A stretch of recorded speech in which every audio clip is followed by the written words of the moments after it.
자, 을이 갑한테 묻는 거죠. 야, 넌 도대체 왜 이 돈이 필요하니? 라고 물어보니까 갑이 엄마 병원비로 쓰겠다라고 합니다. 엄마 병원비가 아니죠. 도박자금인데. 자, 다시.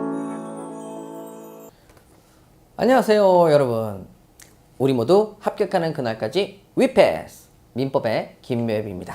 자, 오늘 여러분들하고 저랑 같이 공부하실 부분은 반사회적 법률행위입니다. 반사회적 법률행위 중에서 저랑 같이 공부하실 부분이 바로 이 파트죠. 자, 그러면 여기 부분은 우리 그 교재상으로는 요약서는 16페이지고 판서노트는 39페이지 앞부분이 되겠습니다. 그래서 서설 부분하고 첩기약 부분을 정리하도록 할게요. 자, 먼저 서설 부분입니다. 자, 그러면 판서노트 39페이지 피시고요. 자, 저랑 같이 여기 부분을 정리해 보도록 할까요? 자, 먼저 여러분들하고 제가 봐야 될 것이 바로 의사표시 부분입니다. 자, 의사표시 부분을 살펴보도록 할게요. 의사표시라는 것은 다른 사람이 의사를 가지고 외부로 그걸 표시하는 겁니다. 자, 갑은 어떤 의사를 가지고 있느냐? 1,000만 원을 빌려야 되겠다는 의사를 가지고 있습니다.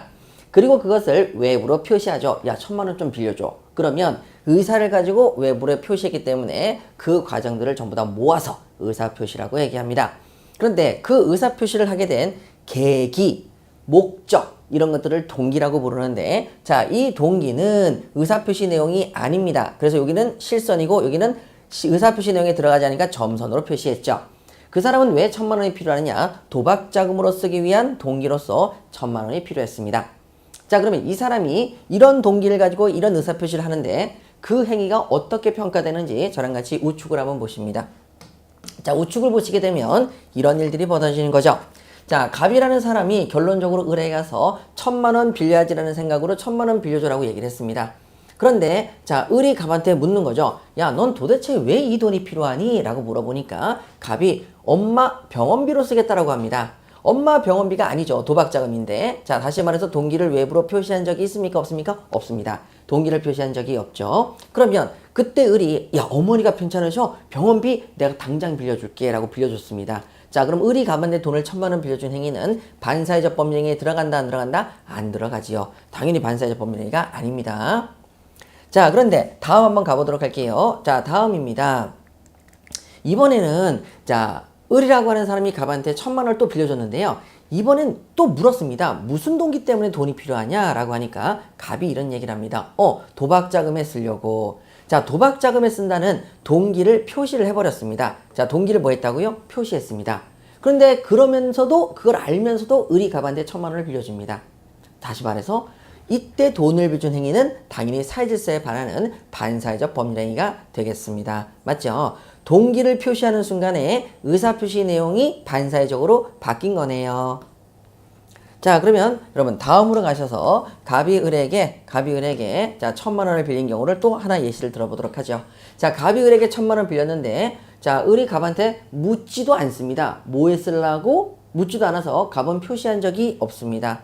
그런데 이 을은 누구냐? 을은 도박장 주인입니다. 도박장 주인에게 1,000만 원을 빌린 거죠. 그러면 얘한테는 동기를 표시하지 않아도 도박자금으로 쓸 것을 표시하지 않아도 돈을 빌려준 상대방에게는 상대방은 내 동기를 알아요 몰라요? 알고 있죠. 그래서 상대방에게 내 동기가 알려져 있는 상태입니다. 자, 그러면 그때 도박장 주인이 갑에게 1,000만 원을 빌려준 것은 반사회적입니까? 아닙니까? 반사회적이죠. 반사회적 법률행위가 됩니다. 그러면 여러분 결론이 어떻게 나겠습니까? 자, 저랑 같이 한번 요약서로 정리해 보도록 할게요. 자, 요약서 보시게 되면 자, 첫 번째 반사회적 법률행위 즉 선량한 풍속 기타 사회질서에 위반한 사항을 내용으로 합니다. 반사회적이죠. 반사회 질서죠. 자, 이런 것을 내용으로 하는 법률행위 의사표시는 유효다 무효다? 무효되겠습니다. 그런데 우리 아까 전에 공부했죠. 동기가 반사회적입니다. 자, 뭐라고요? 도박자금으로 쓰려는 동기가 반사회적인데 그걸 외부로 표시하지 않았을 때에는 반사회적이 아니었지만 그걸 외부로 뭐 했을 때 표시하거나 표시하지 않아도 상대방에게 뭐 해지면 상대방에게 알려지면 그때는 돈을 빌려준 행위가 뭐가 된다? 반사회적 법률행위가 되는 거죠. 여러분 여기서 주의하셔야 될 것이 표시하거나 상대방에게 알려지니 나니까 알려졌다는 것은 결론적으로 표시한 적이 없는데 알려졌다는 얘기가 되는 거죠. 자, 그렇게 해서 정리하시면 되겠습니다. 자, 그러면 요렇게 정리하시는 게 바로 요약 정리입니다. 이렇게 정리하실 거고요. 자, 그럼 하나만 더 연결해서 보도록 할게요. 자, 뭘 연결해서 볼 거냐면 자, 이 사람이 도박 자금을 모르고 을이 갑한테 빌려줘서 반사회적 법률행위가 아니었는데 그 다음날 갑의 어머니로부터 전화가 옵니다. 때르릉. 자, 을아. 그러니까 네 어머니. 아니 어머니. 병원에 입원하셔서 병원비가 필요하다고 갑이 돈을 빌려갔는데 이렇게 얘기합니다. 그러니까 어머니가 내가? 어제 갑이 안 들어왔는데 이 자식 도박하러 갔구나 라고 해서 그 다음날 내가 빌려준 돈이 도박자금을 알게 됩니다. 그럼 이 사람이 돈을 빌려준 행위는 반사회적입니까 아닙니까?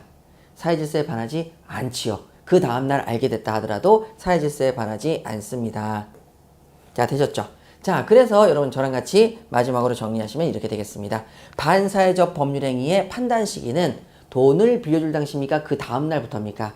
돈을 빌려줄 당시에 몰랐다면 반사회적이 아니고 알았으면 반사회적. 다시 말해서 돈을 빌려줄 당시 법률행위를 할 당시를 기준으로 판단하시면 되겠습니다. 법률행위 당시죠.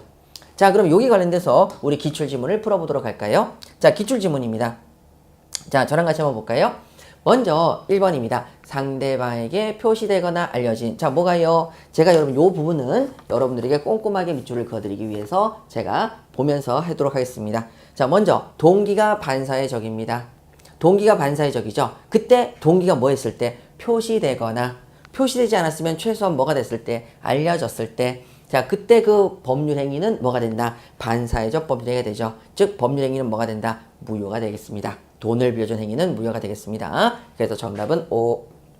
자, 그 다음에 2번이죠. 반사회적 법률행위, 반사회 질서의 법률행위 밑줄 그으셔야 되고요. 자, 언제를 기준으로 판단하느냐? 여러분 기준으로 판단해야 되는 시점이 나온다라고 한다면 항상 원칙적으로 정답은 법률행위 시. 그 다음에 알게 됐다, 모르게 됐다 상관없어요. 법률행위 당시에 알았는지 몰랐는지 그걸 가지고 따지시면 되겠습니다. 법률행위가 이루어진 때 이렇게 체크하시면 되겠죠. 자, 그렇게 해서 맞는 지문이다 이렇게 확인하시면 되겠습니다. 자, 이왕 보시는 김에 여러분들하고 이제 첫 기하까지 보도록 할게요. 자, 저번 시간에 말씀드렸듯이 자, 여기 부분은 여러분 뭐가 보이십니까? 아, 최근에 나온 시험은 아니었지요? 자, 그러면 여기 첩기약 부분을 한번 묶어보도록 하겠습니다. 왼쪽 편은 반사회적 법률행위에 해당하는 것이고 우측 부분은 반사회적 법률행위에 해당하지 않는 그 첩기약에 관련되어 있는 판례들을 모아놨습니다. 자, 먼저 첩계약입니다. 첩계약은 이건 당연히 해서는 안 됩니다. 사회질서를 위반하는 거죠.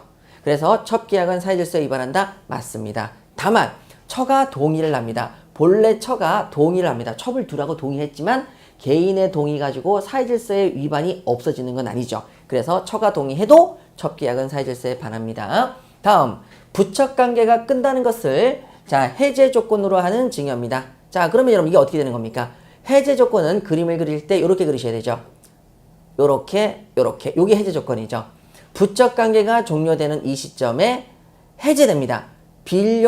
증여했던 것을 돌려주는 거죠. 그래서 부척관계 종료를 해제 조건으로 하는 증여라는 것은 부척관계가 끝나면 내가 줬던 거 돌려줘야 돼. 내가 너한테 줬던 아파트, 내가 너한테 줬던 현금 이런 것들을 돌려준다는 조건하에 증여를 하는 겁니다.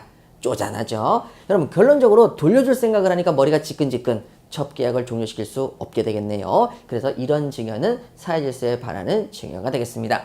자, 다음으로 반사회적 법률행위에 해당하지 않는 경우 보세요. 부척관계가 종료가 되면 그때는 내가 돈을 줄 테니까 생활비로 잘 쓰세요. 여러분 부척관계 끝나더라도 생활비가 있으니까 부척관계를 얼마든지 끝낼 수 있게 되는 거죠. 그래서 이것도 사회질서에 반하지 않습니다.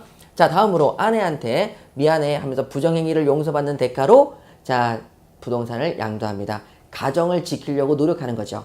물론 부정행위를 했다는 건 나쁘지만 그 부정행위를 일어난 그 행위로 인해서 가정을 파괴하는 걸 막고 지키기 위해서 부동산을 주겠다라고 하는 것은 이건 사회질서에 반한다고 볼 수가 없네요. 자, 이렇게 해서 정리하시면 됩니다. 자, 그럼 저랑 같이 이제 기출지문 확인해 보도록 할까요?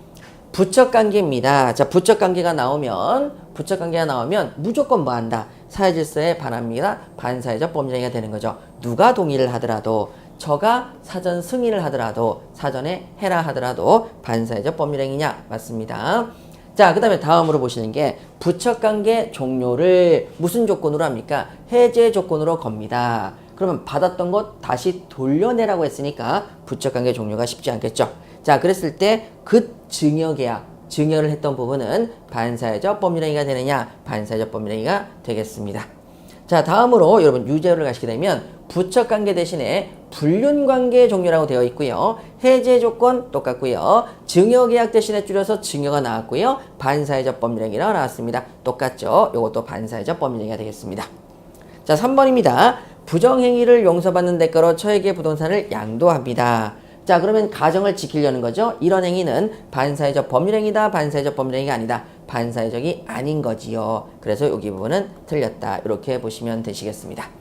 자, 이처럼 여러분들하고 앞으로 계속적으로 정리를 해 나갈 것이니까 여러분들께서도 제가 밑줄 그은 것들을 보시면서 계속적으로 반복 복습을 하신다면 여러분들이 복습의 시간이 굉장히 짧게 줄어들 것이라고 생각됩니다.